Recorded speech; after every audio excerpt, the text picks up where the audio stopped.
élection présidentielle, les journalistes des langues nationales des médias publics sont en formation sur les techniques d'écriture journalistique. Les Échos, c'est dans ce journal.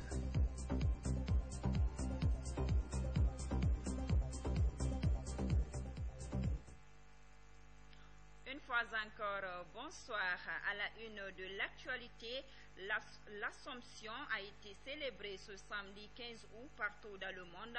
À la paroisse Saint-Kisoto du kilomètre 36, plusieurs fidèles chrétiens ont effectué le déplacement pour se rapprocher du Christ. Le président de l'Assemblée nationale était parmi les fidèles. L'honorable Claude Kori-Kondiano a mis à profit l'occasion pour appeler les chrétiens à la paix et à la cohésion sociale. Le point avec Robert Siditol. L'Assomption, c'est l'élévation dans la gloire de la Vierge Marie auprès de son Fils Jésus-Christ au ciel, selon les Écritures saintes.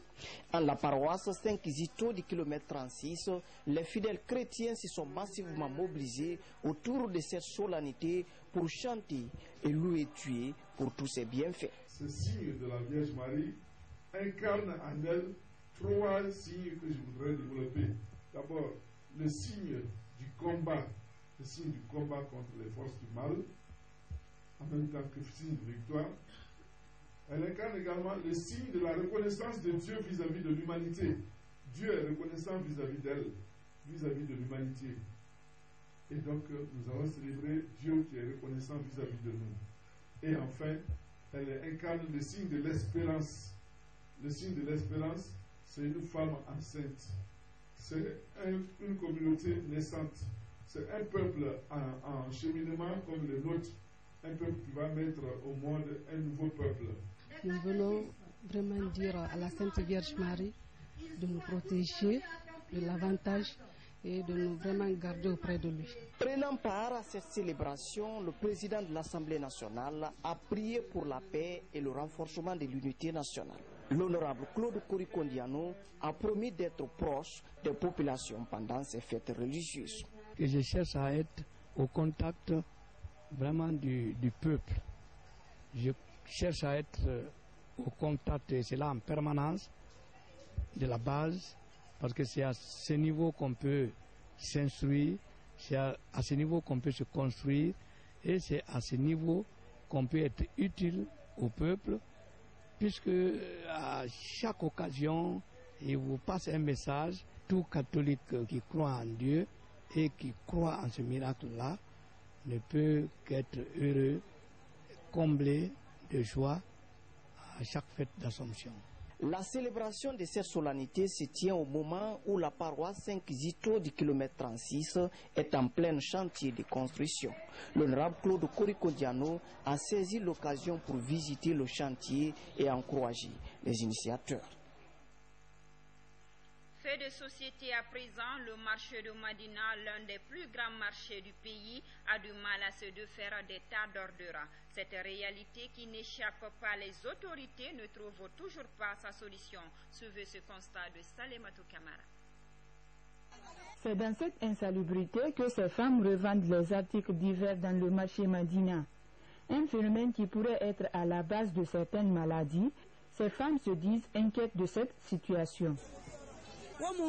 Il faut que les autorités nous viennent en aide. Cela fait 5 mois que nous vivons dans ces ordures.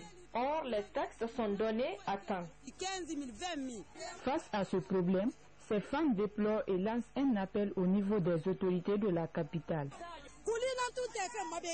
Regardez un tel tas d'ordures. Ça fait 5 mois que nous sommes dans cette situation. Devant cette situation, ces vendeurs souhaitent l'implication du gouvernement pour les sortir de ce problème qui perdure. Fin ce vendredi à Conakry de l'atelier de formation des journalistes des langues nationales.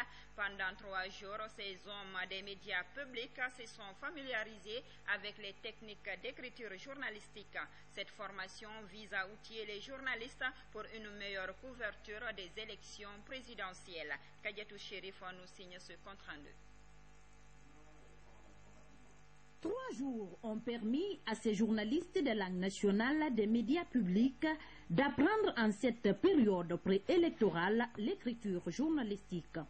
L'objectif de la direction générale du Centre de perfectionnement en technique de communication, en collaboration avec l'Office guinéen de publicité, est de permettre à ces journalistes d'éviter les dérapages dans la diffusion de l'information pendant la période électorale. On a l'impression que vous êtes considérés comme des non-journalistes.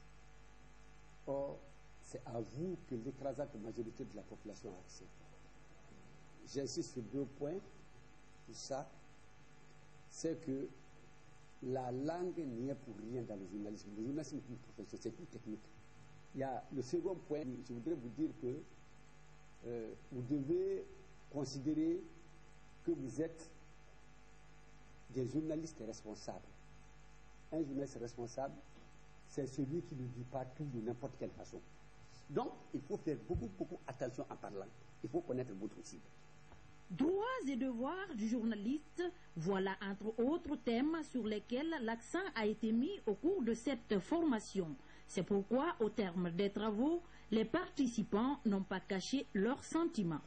Nous nous engageons à faire bon usage de l'enseignement reçu et, dans la mesure du possible, de multiplier auprès de nos collègues qui n'ont pas eu la chance d'être parmi nous. Par ailleurs, nous souhaitons avec votre appui la poursuite de telles initiatives, surtout quand on sait le rôle que jouent nos émissions dans la consolidation de la paix et de l'unité nationale en cette période préélectorale.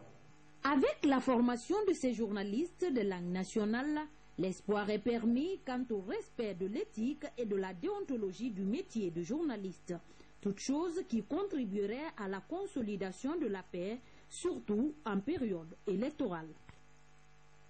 Direction Kindia, l'Institut Pasteur de Guinée relance ses activités. Ce centre a été entièrement rénové par les autorités guinéennes pour faciliter les travaux de recherche. Ce vendredi, l'IPG a été visité par le représentant de l'OMS en Guinée en compagnie du coordinateur national de lutte contre Ebola. Suivez ce reportage de Mamadi Ternan Kamisoko depuis Kindia. Situé dans la périphérie de Kindia, l'Institut Pasteur de Guinée doit sa rénovation à l'engagement personnel du chef de l'État, le professeur Alpha Condé. Un centre resté longtemps abandonné et qui fait aujourd'hui la fierté de plus d'un visiteur. Bâti sur un domaine de 35 hectares, l'IPG a 3 missions essentielles: la recherche, le diagnostic et la formation. Ça veut dire que tous les domaines de recherche qu'un institut Pasteur doit faire, eh bien, ces domaines s'opèrent, la recherche s'opère ici. Ici, nous sommes aussi contents parce qu'il y a un riche palmarès. Mais ce n'est pas tout, nous continuons à faire des découvertes. Il y a plus de 336 souches virales qui ont été identifiées dans ce centre. Plusieurs portent le nom guinéen. C'est le virus Fomédé, c'est le virus Kindia. Et il n'y a pas longtemps, nous venons encore d'identifier des espèces toutes nouvelles telles que Tarantola et qui portent aussi le nom Pastoria, Tarantola Pastoria. Pour l'analyse et le diagnostic des espèces animales connues, plusieurs départements sont fonctionnels au sein de l'Institut. Parmi ces départements, celui de virologie, de la géomédicale, de la clinique épidémiologique, de l'environnement, entre autres.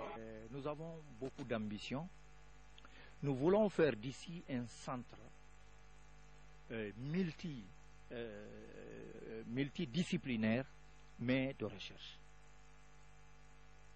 Nous voulons qualifier tous nos laboratoires par des équipements. La rénovation de l'Institut Pasteur de Guinée a rassuré les nombreux chercheurs guinéens qui y travaillent. C'est pourquoi le responsable de cet établissement plaide pour l'obtention de certains équipements indispensables à l'atteinte des objectifs. Notre appel, c'est de dire à nos autorités d'aller avec nous. Aujourd'hui, il faut aller avec du matériel de pointe. Le génie humain est là.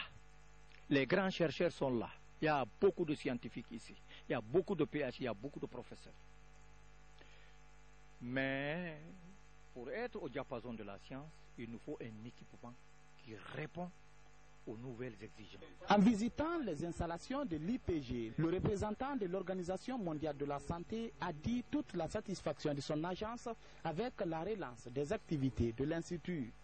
Ce que je retiens, C'est que c'est un centre qui a des capacités incroyables à la fois dans le domaine de la formation, dans le domaine un petit peu du diagnostic, mais aussi dans le domaine de la recherche où il a joué par moments un rôle vraiment pionnier dans l'identification d'espèces différentes.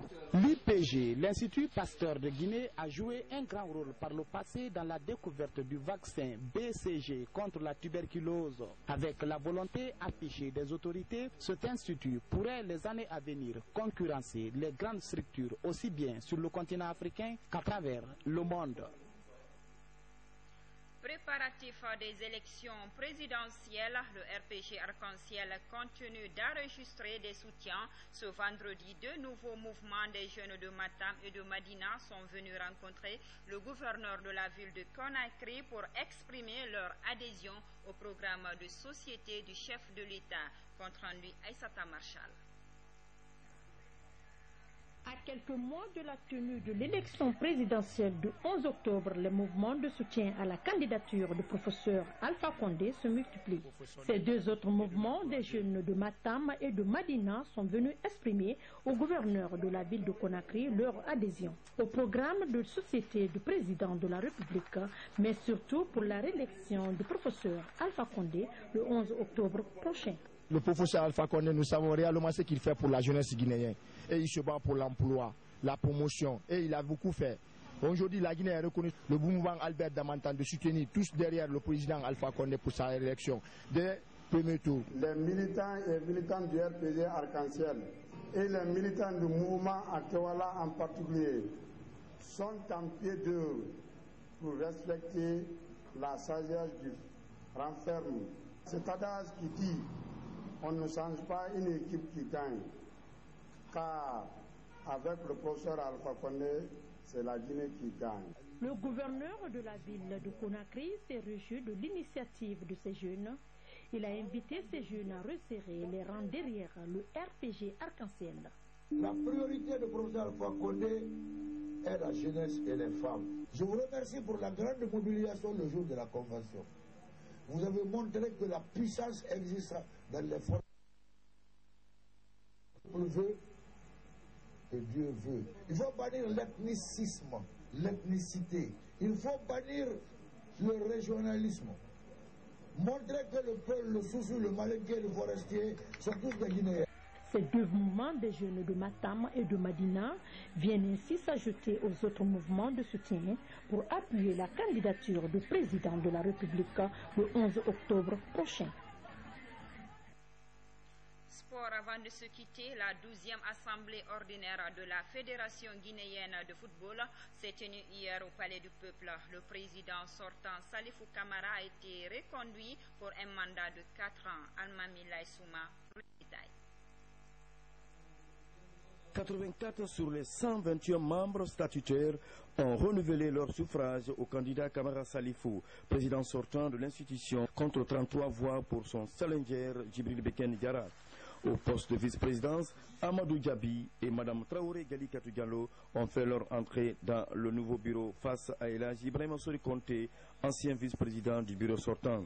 Au poste de membre du bureau exécutif, Mme Oumou Banounousi, Sabintou Kaba et Moustapha Kamal Bass sont des nouveaux venus. Pour les 11 autres membres, ils ont encore bénéficié le suffrage de leur mandat. Sans surprise, le bureau sortant a été reconduit à 85% pour 4 ans. Le candidat battu Djibril Beken Diarra demande à la famille du football guinéen d'oublier les péripéties de cette assemblée générale. Pour Salifou Camara Super-V, le renouvellement de la confiance des membres du bureau traduit la volonté de la famille du football guinéen pour un changement qualitatif. Vous venez de me porter votre confiance pour les prochaines 4 années. Destiné de notre football, vous pouvez compter sur ma disponibilité, sur mon engagement, mon énergie, tout ce qui est possible de faire pour que je mérite cette confiance. Cette 12e assemblée générale élective, qui était beaucoup attendue, s'est passée dans un esprit de fair play et de convivialité, sous la présence d'honneur de Madame la ministre des Sports et le représentant de la Confédération africaine de football. Espérons que les attentes placées à la nouvelle équipe soient atteintes au cours des 4 prochaines années. C'est la fin de ce journal. À tous, merci de l'avoir suivi. Restez fidèles au programme de la RTJ Boubini. Bonsoir.